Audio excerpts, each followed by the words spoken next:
Today we're going to talk about the way to spell the k sound. In the beginning of a word, K goes with I and E, C goes with the other three. That's a jingle that the children say. So K goes with the letters I and E, and C goes with A, O, and U. Some examples of that would be kite and keep. The K goes with the I and the E.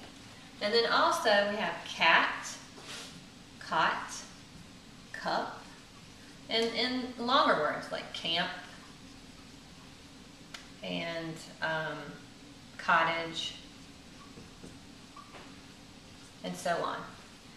Later in a word, if the k sound comes directly after the short vowel sound, then it's spelled CK.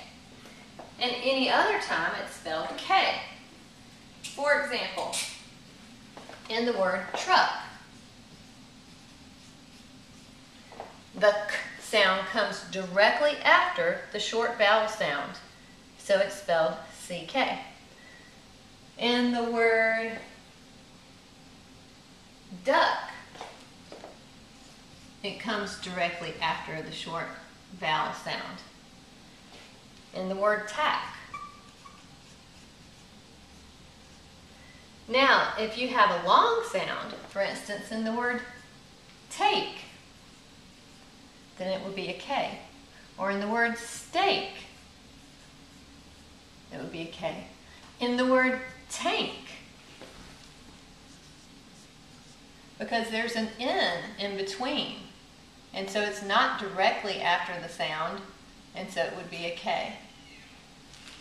Now, the k sound at the end of a 2 or more syllable word is spelled with a C, as in the word panic,